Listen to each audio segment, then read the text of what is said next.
Thank you. This may be the most important speech I've ever made.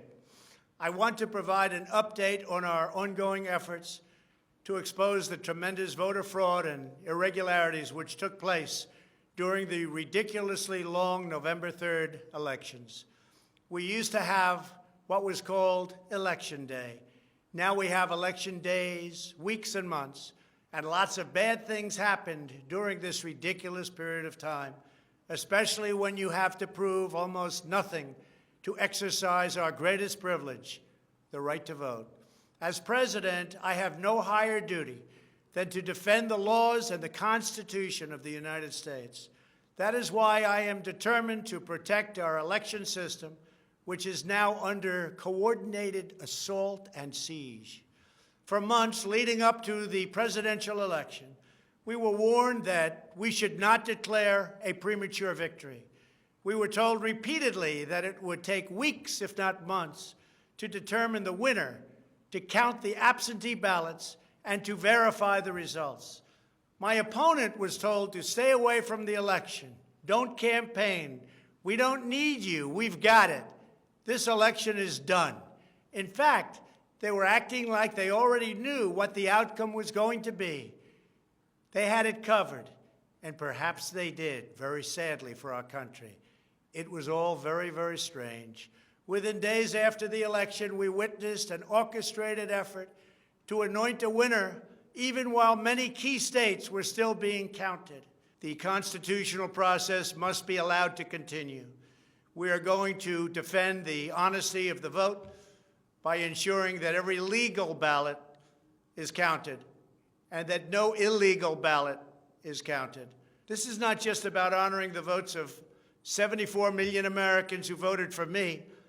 It's about ensuring that Americans can have faith in this election and in all future elections. Today, I will detail some of the shocking irregularities, abuses, and fraud that have been revealed in recent weeks. But before laying out just a small portion of the evidence we have uncovered, and we have so much evidence, I want to explain the corrupt mail-in balloting scheme that Democrats systematically put into place that allowed voting to be altered, especially in swing states, which they had to win. They just didn't know that it was going to be that tough because we were leading in every swing state by so much, far greater than they ever thought possible. While it has long been understood that the Democrat political machine engages in voter fraud from Detroit to Philadelphia to Milwaukee, Atlanta, so many other places. What changed this year was the Democrat Party's relentless push to print and mail out tens of millions of ballots sent to unknown recipients with virtually no safeguards of any kind. This allowed fraud and abuse to occur on a scale never seen before. Using the pandemic as a pretext, Democrat politicians and judges drastically changed election procedures just months and in some cases weeks before the election on the 3rd of November. Very rarely were legislatures involved, and constitutionally they had to be involved. But very, very rarely, and you'll see that as we continue to file our suits, it's constitutionally absolutely incorrect what took place, even from a legal standpoint. Many states, such as Nevada and California, sent millions of live ballots to every person on their voter rolls, whether those individuals had requested ballots or not, whether they were dead or alive. They got ballots. Other states, such as Minnesota, Michigan, and Wisconsin, instituted universal absentee balloting right in the middle of an election year, sending absentee ballot request forms to all voters on all rolls. It didn't matter who they were. This colossal expansion of mail-in voting opened the floodgates to massive fraud. It's a widely known fact that the voting rolls are packed with people who are not lawfully eligible to vote, including those who are deceased, have moved out of their state and even are non-citizens of our country. Beyond this, the records are riddled with errors, wrong addresses, duplicate entries, and many other issues. This is not disputed. It has never been disputed. Dozens of counties in the key swing states have more registered voters on the rolls than they have voting-age citizens, including 67 counties in Michigan. All of this is evidence. In Wisconsin, the state's Board of Elections could not confirm the residency of more than 100,000 people, but repeatedly refused to remove those names from its voter rolls before the election. They knew why, nobody else did. I knew why. They're illegal voters. It is a travesty that in the year 2020, we do not have any means of verifying the eligibility of those who cast ballots in an election, and such an important election it is, or determining who they are, whether they live in the state, or whether they are even American citizens. We have no idea. We have in all swing states major infractions or outright fraud, which is far more in numbers or votes than we need to overturn the results of a state. In other words, in Wisconsin, as an example, where we were way up on election night, they ultimately had us miraculously losing by 20,000 votes. And I can show you right here that Wisconsin, we're leading by a lot. And then at 3:42 in the morning, there was this. It was a massive dump of votes. Mostly Biden, almost all Biden. And to this day, everyone's trying to figure out, where did it come from? But I went from leading by a lot to losing by a little. And that's right here. That's at 3:42 in the morning. That's Wisconsin. A terrible thing. Terrible, terrible thing. But we will have far more, many times more, than the 20,000 votes needed to overturn the state. If we are right about the fraud, Joe Biden can't be president. We're talking about hundreds of thousands of votes. We're talking about numbers like nobody has ever seen before. Just as an example, in certain states, we'll be down by, let's say, 7,000 votes. But we'll find later on 20,000, 50,000, 100,000, 200,000 discrepancies or fraudulent votes. And that includes votes that went through when they were not allowed to be seen by Republican poll watchers because the poll watchers were locked out of the building. Or people that innocently came to vote on November 3rd who were all excited about their vote. They were happy. They were proud to be citizens of the United States of America. And they went up and they said, I'd like to vote. And they were told that they can't vote. I'm sorry, they were told. I'm sorry. You've already voted by mail-in ballot. Congratulations. We received a ballot, so you can no longer vote. They didn't know what to do. They had no one to complain to. Most just left and said, that's strange. But many people complained and complained vehemently. And in a lot of cases, they filled out a provisional ballot, which was almost never used, but in virtually every case was a vote for Trump. In other words, they went in to vote, and they were told that they voted. And they didn't vote. And they left, and they felt horror. And they lost respect for our system. And this happened tens of thousands of times all over the country. That's how desperate the Democrats were. They would fill out ballots of people not even knowing if these people were going to show up. And when they did show up, they said, sorry, you've already voted. And on top of everything else, we have a company that's very suspect. Its name is Dominion. With the turn of a dial or the change of a chip, you can press a button for Trump and the vote goes to Biden. What kind of a system is this? We have to go to paper. Maybe it takes longer, but the only secure system is paper. Not these systems that nobody understands, including, in many cases, the people that run them, although unfortunately, I think they understand them far too well. In one Michigan county, as an example, that used Dominion systems, they found that nearly 6,000 votes had been wrongly switched from Trump to Biden. And this is just the tip of the iceberg. This is what we caught. How many didn't we catch? Are there hundreds of other examples throughout the country? Are there thousands? We just got lucky, and they called it a glitch. But we found numerous glitches that evening. 96% of the company's political donations went to Democrats, not surprisingly. And frankly, when you look at who's running the company, who's in charge, who owns it, which we don't know, where are the votes counted, which we think are counted in foreign countries, not in the United States, Dominion is a disaster. Election authorities in Texas have repeatedly blocked the deployment of Dominion systems due to concerns about security vulnerabilities and the potential for errors and outright fraud.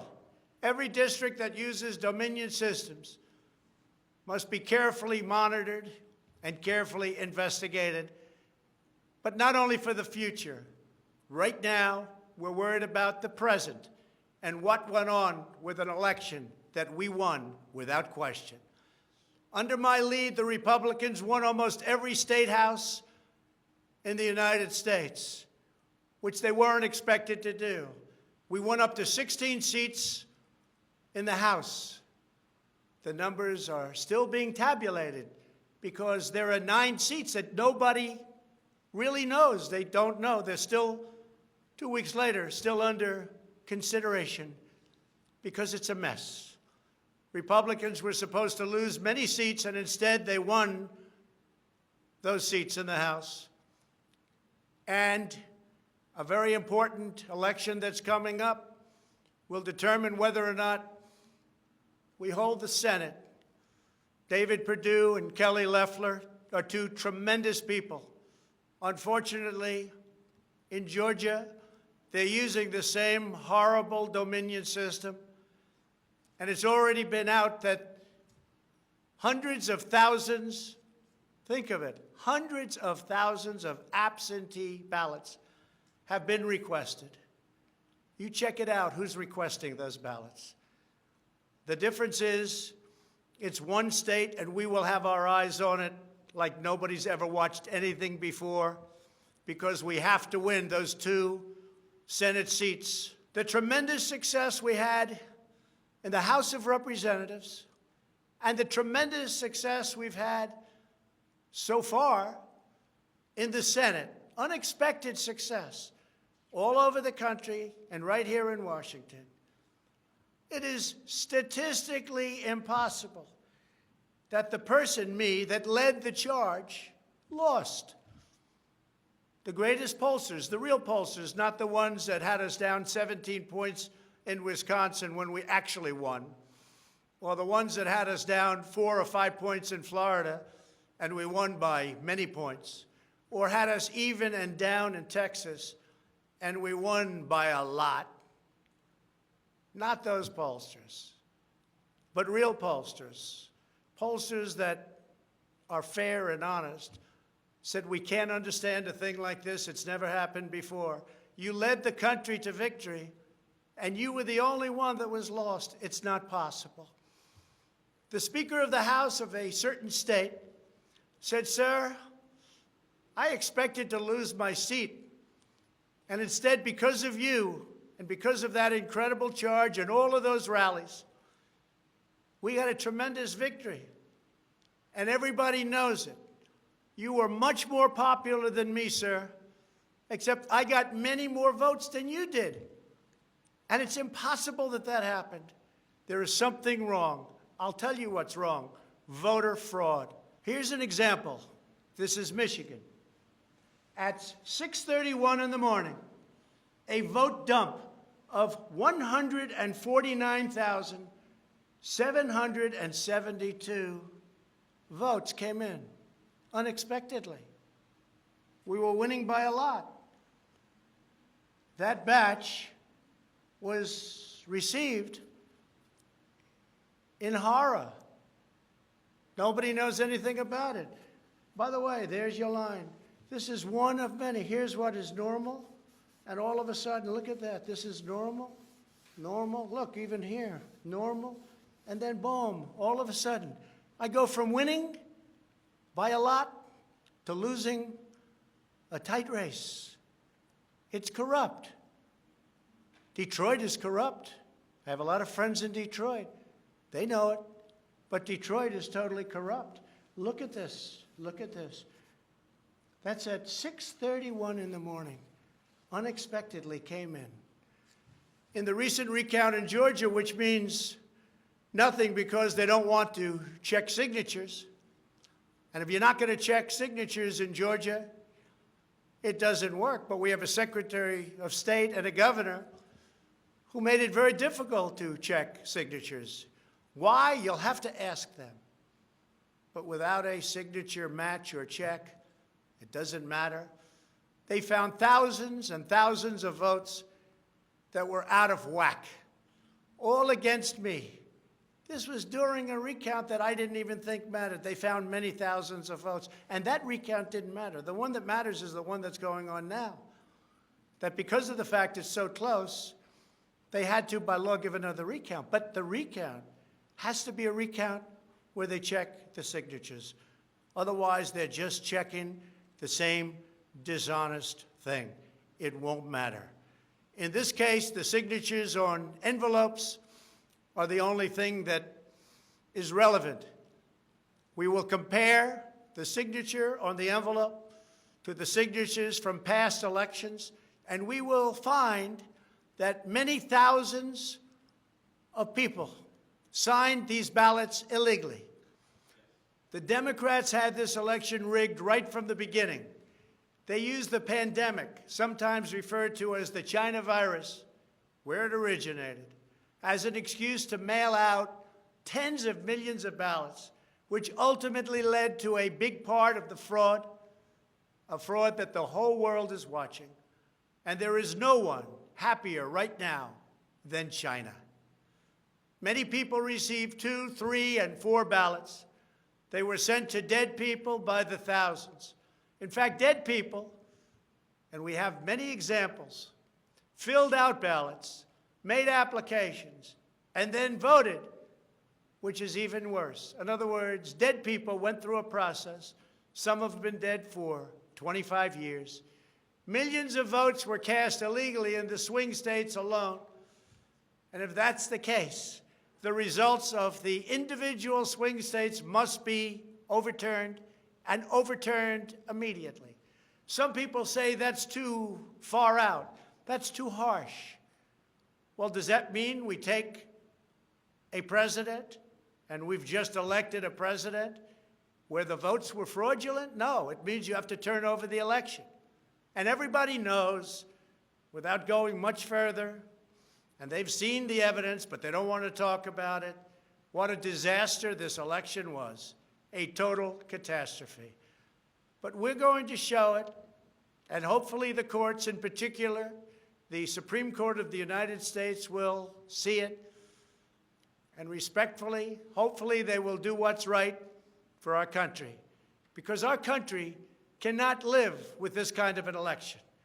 We could say, let's go on to the next one. But no, we have to look also at our past. We can't let this happen. Maybe you'll have a revote, but I don't think that's appropriate. When those votes are corrupt, when they're irregular, when they get caught, They're terminated, and I very easily win. In all states, I very easily win these swing states, just like I won them at 10 o'clock in the evening of the election. So we're not looking to show you 25 faulty or fraudulent votes, which don't mean anything because it doesn't overturn the state, or 50 or 100. We're showing you hundreds of thousands, far more than we need, far more than the margin, far more than the law requires. We can show many times what is necessary to win the state. The media knows this, but they don't want to report it. In fact, they outright refuse to even cover it because they know the result if they do. Even what I'm saying now will be demeaned and disparaged, but that's okay. I just keep on going forward because I'm representing 74 million people, and in fact, I'm also representing all of the people that didn't vote for me. The mail-in voting scam is the latest part of their 4-year effort to overturn the results of the 2016 election, and it's been like living in hell. Our opponents have proven many times, again and again, that they will say and do anything to get back into power. The corrupt forces who are registering dead voters and stuffing ballot boxes are the same people who have perpetrated one phony and fraudulent hoax after another. You've been watching it now for 4 years. These entrenched interests oppose our movement because we put America first. They don't put America first. And we're returning power to you, the American people. They don't want America first. They only want power for themselves. They want to make money. That's why they don't want me as your president. I've been investigated from soon after I announced I was running for president, when I immediately went to #1 in the Republican primary polls. The investigations never stopped. They went on for 4 years. And I won them all. I beat them all. Russia, Russia, Russia. The impeachment hoax, and so much more. Robert Mueller spent $48 million of taxpayer money investigating me for 2.5 years, issued over 2,800 subpoenas, executed nearly 500 search warrants, issued 230 orders for communications records, and conducted 500 witness interviews, all looking to take me down. There was no collusion in the end, none whatsoever. Senator Marco Rubio, the head of the Senate Intelligence Committee, stated the committee found no evidence that then-candidate Donald Trump or his campaign colluded with the Russian government. And I thank Senator Rubio for that statement. Now I hear that these same people that failed to get me in Washington have sent every piece of information to New York so that they can try to get me there. It's all been gone over and over again. For $48 million, you go through tax returns, you go through everything. The New York Attorney General, who recently ran for office, campaigned without knowing me, stating, "We will join with law enforcement and other attorneys general across this nation in removing this president from office." I never met her. It's important that everybody understand, she said, that the days of Donald Trump are coming to an end. And all it's been is a big investigation in Washington and New York and any place else that can investigate, because that's what they want to do. They want to take not me, but us down. And we can never let them do that. Everything's been looked at. A friend of mine who's very smart said, "You've probably seen more than anybody else. You've probably been investigated more than anybody else. And for you to come out with a clean bill of health makes you probably the cleanest person in this country." Some people in this administration, but fortunately not all, have been beaten down and disparaged. They just disappeared. Nobody knows what happened to them. Why aren't they active? Why aren't they involved? There's so much to be involved in. The corruption is so rampant. They just couldn't take it anymore. They were threatened by Democrats with impeachment, and horrible things were said about them, and they're good people. Even recently, the head of the GSA was hounded and harassed, as she reported, like she has never been before. What can I say? We caught Comey cold. We caught McCabe cold. We caught them all. We're still waiting for a report from a man named Durham, who I have never spoken to and I have never met. They can go after me before the election as much as they want, but unfortunately, Mr. Durham didn't want to go after these people or have anything to do with going after them before the election. So who knows if he is ever going to even do a report. But if you look at the lies and the leaks and the illegal acts and behavior done by so many people in their desire to hurt the President of the United States, something should happen. The hardest thing I have to do is explain why nothing is happening with all of these people that got caught spying on my campaign. It's never happened before, and it should never happen again to a president of the United States. All you have to do is watch the hearings and see for yourself. The evidence is overwhelming. The fraud that we've collected in recent weeks is overwhelming, having to do with our election. Everyone is saying, wow, the evidence is overwhelming when they get to see it. But really, it's too late to change the course of an election. It's too late to change the outcome. In fact, there is still plenty of time to certify the correct winner of the election. And that's what we're fighting to do. But no matter when it happens, when they see fraud, when they see false votes, and when those votes number far more than is necessary, you can't let another person steal that election from you. All over the country, people are together in holding up signs, "Stop the Steal." To understand how we will challenge this fraud, it is important to know the problems with mail-in balloting. Pennsylvania, Michigan, Nevada, Georgia, Arizona, and most other states allowed anyone to get an absentee ballot and cast their vote without showing any ID. The voting took place entirely on the honor system. No identification of any kind was required. Most Americans would also be shocked to learn that no state in the country verifies United States citizenship as a condition for voting in federal elections. This is a national disgrace. No other advanced country conducts elections this way. Many European countries have instituted major restrictions on mail-in voting specifically because they recognize the nearly unlimited potential for fraud.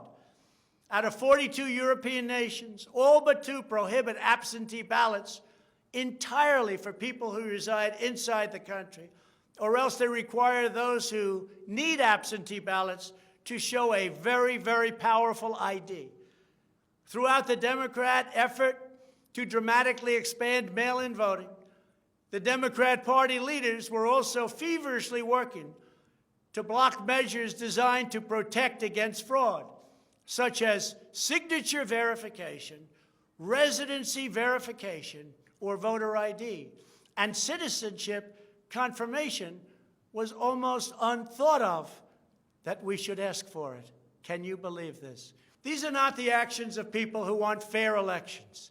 These are the actions of people who want to steal elections, who are willing to create fraud. The only conceivable reason why you would block common sense measures to verify legal eligibility for voting is you are trying to encourage, enable, solicit, or carry out fraud. It is important for Americans to understand that these destructive changes to our election laws were not a necessary response to the pandemic.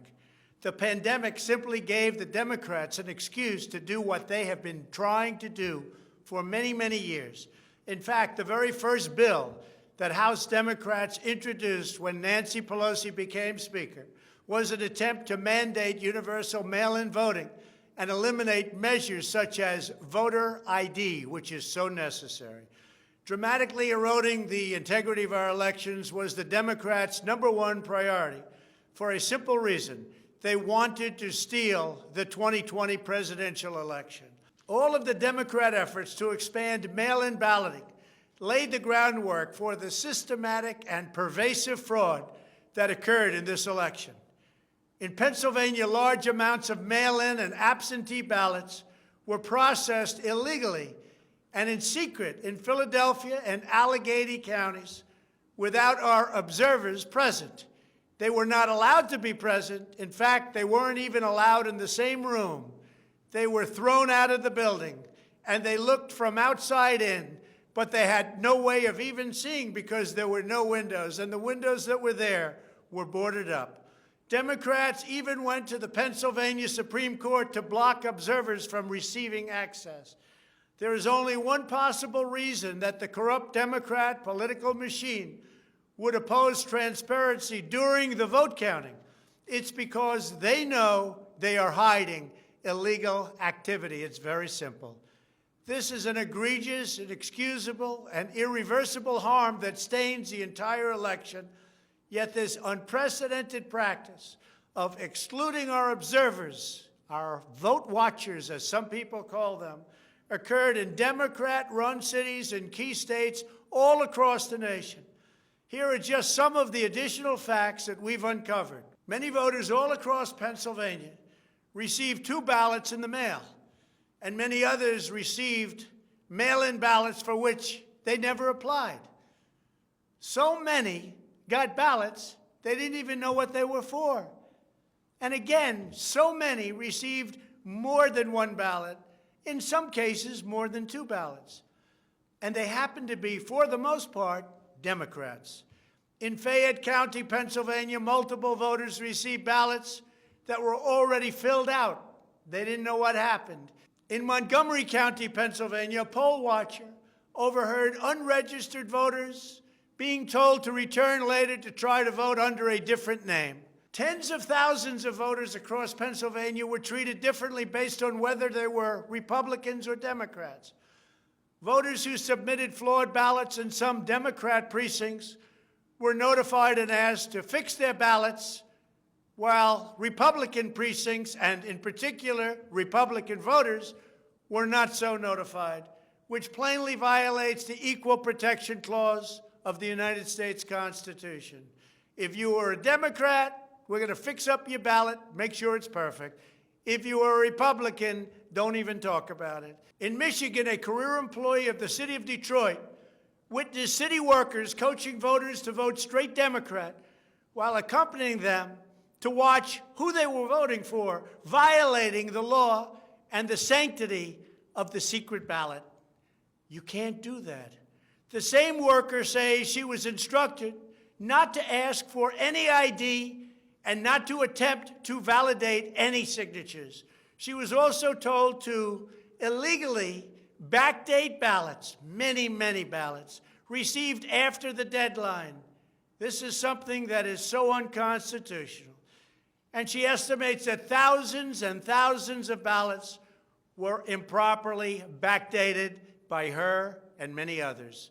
Other witnesses in Detroit also saw election officials counting batches of the same ballots many times, as well as illegally duplicating ballots. One observer testified to seeing boxes and boxes of ballots, all bearing the same signature.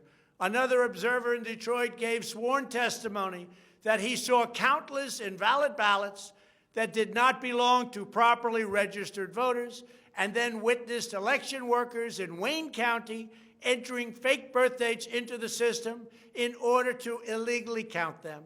Witnesses have signed sworn affidavits. In other words, you go to jail if you lie. testifying that after election officials announced the last absentee votes had been received, a batch of tens of thousands of ballots arrived, many without envelopes, all voting for Democrats. In Wisconsin, a record number of voters were categorized as indefinitely confined, a status reserved for severely disabled individuals, also for the elderly, that allow them to vote without showing ID. Last year, approximately 70,000 people claimed this status statewide. This year, the number miraculously was nearly 250,000 voters after election officials in Milwaukee and Dane counties, a couple of the most corrupt political places in our country, urged citizens to improperly register under this status. And register they did in levels that don't exist. In Wisconsin, there are approximately 70,000 absentee ballots that do not have matching ballot applications as required by law. In Georgia, 9 observers have testified to seeing countless irregular ballots without the creases or typical markings indicating that the ballots did not arrive in envelopes as required. A poll watcher in Fulton County estimated that approximately 98% of the large number of unusually pristine ballots that she witnessed were for Biden, a highly unusual number. In addition, thousands of uncounted ballots were discovered in Floyd, Fayette, and Walton counties weeks after the election. And these ballots were mostly from Trump voters. They weren't counted. They were from Trump voters. In Detroit, everybody saw the tremendous conflict and the horrible way that the 2 Republican canvassers were treated, so horribly, because they wouldn't vote when they saw that 71% of the precincts didn't balance. And also, there were more votes than there were voters. Think of that. You had more votes than you had voters. That's an easy one to figure. And it's by the thousands. In Arizona, in-person voters whose ballots produced error messages from tabulation machines were told to press a button that resulted in their votes not being counted. Also in Arizona, the Attorney General announced that mail-in ballots had been stolen from mailboxes and hidden under a rock. In Clark County, Nevada, where most of the state's voters reside, the standards for matching a signature using the signature verification machine were intentionally lowered to allow large numbers of ballots to be counted that otherwise would never have passed muster. This machine was set at the lowest level. According to one report, in order to test the process, 9 voters in Clark County cast ballots with intentionally incorrect signatures, and 8 of the 9 ballots were accepted and counted. They said you could sign your name as Santa Claus, and it would be accepted. Last week, the Clark County Commission threw out the results of a local election after the registrar reported finding, quote, discrepancies that we can't explain. Also in Nevada, some voters were entered into a raffle for more than a dozen gift cards worth as much as $250 if they could prove they had voted.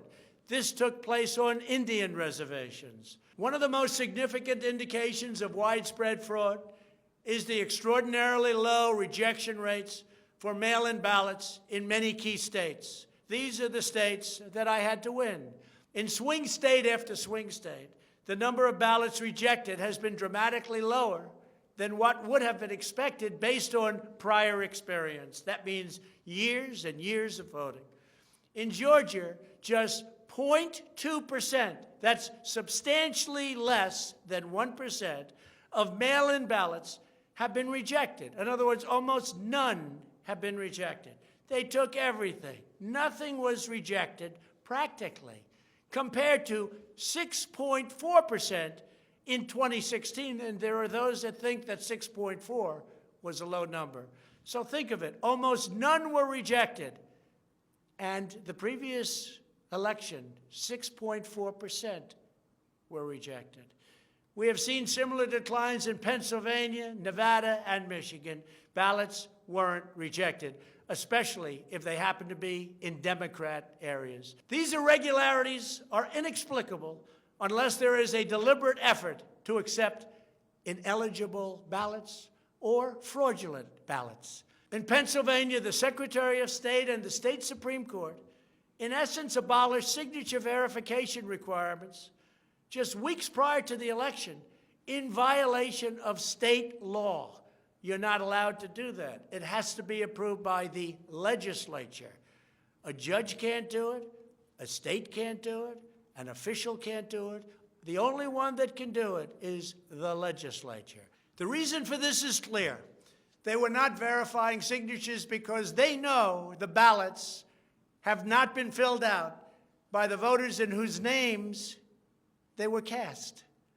In other words, people filled them out that had nothing to do with the names on the ballot. A simple recount of the ballots under these circumstances only compounds the fraud. The only way to determine whether there was an honest vote is to conduct a full review of the envelopes in the relevant states. You will find that many of them, tens of thousands, have fraudulent signatures. A full forensic audit is required to ensure that only legal ballots from lawfully registered voters that were properly cast are included in the final count. This election is about great voter fraud, fraud that has never been seen like this before. It's about poll watchers who were not allowed to watch. So illegal. It's about ballots that poured in, and nobody but a few knew where they came from, but they were counted, and they weren't for me. It's about big leads on election night, tremendous leads, leads where I was being congratulated for a decisive, easy victory, and all of a sudden, by morning or a couple of days later, those leads rapidly evaporated. It's about numbers of ballots that were sent that nobody knew where they came from. It's about machinery that was defective, machinery that was stopped during certain parts of the evening, miraculously to open with more votes. It was about many other things, but above all, it was about fraud. This election was rigged. Everybody knows it. I don't mind if I lose an election, but I want to lose an election fair and square. What I don't want to do is have it stolen from the American people. That's what we're fighting for, and we have no choice to be doing that. We already have the proof. We already have the evidence, and it's very clear. Many people in the media and even judges so far have refused to accept it. They know it's true. They know it's there. They know who won the election, but they refuse to say, you're right. Our country needs somebody to say you're right. Ultimately, I am prepared to accept any accurate election result, and I hope that Joe Biden is as well. But we already have the proof.